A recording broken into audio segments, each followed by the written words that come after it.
In this video, we are going to explain how to use some selection tools and convert those selections to masks to make a composite image. So what we're going to do is we're going to swap the sky out of this image and replace it with the sky with clouds.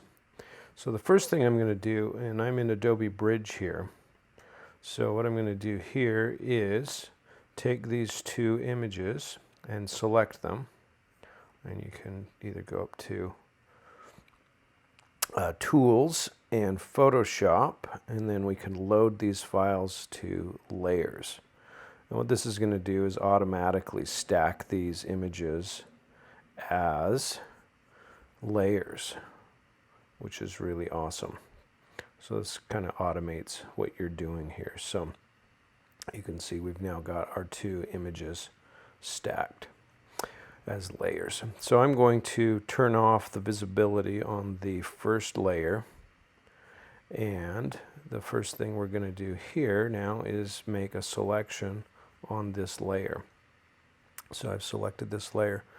Now there's different ways of making selections. I mean, we could cut this out with the marquee tool, we could go in with the pen tool and make some selections, but the thing that we need to do is learn to evaluate the image that you've been given. What kinds of information do you have? And thinking about positive and negative space, and the positive in this image, the positive space would be the sign, and the negative would be the sky. But when I look at the sky, it is all constantly one color and relatively, the same tone and value. It's a little bit lighter here. But because of that similarity, I think that would make a very easy selection, because it's going to select all the like pixels. And so the best way to do that in this image is probably to use the select color range option. And so when you click on that, it pulls up this dialog, and we can make a sample here. So I'm just going to go over here and sample the blue. And you can see that it's sampled based on this fuzziness. So it's choosing, some pixels in this kind of range. And you can see that it didn't choose all these pixels here. So this is where it starts to get a little bit lighter. But let's just add to that selection. So I'm going to click on the eyedropper with the plus. And you can actually click down here in the image, or you can click here in the selection dialog box. And I'm just going to click there. And anywhere where I kind of see some gray pixels, I'm going to add to that.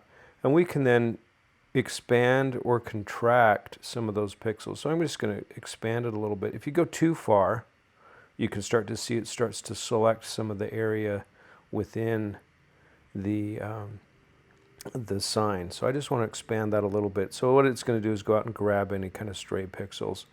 And then I just hit OK. And as you can see, it did a wonderful job of grabbing all of that blue, and it did it relatively quickly. And that's one of the things I like when you really find a strong selection tool. It makes a lot of sense, and you'll see it after in the results. It'll be really kind of easy to use. So now with that selection active, I can turn the visibility back on the cloud layer here. And with that selected, I can make a layer mask, and I'm just going to click that here in my layers palette.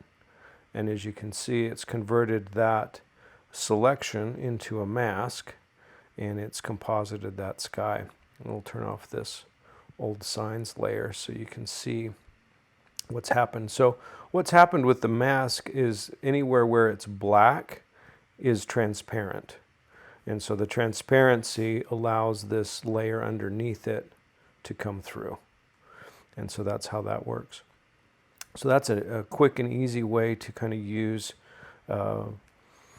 the select color range tool to make selections.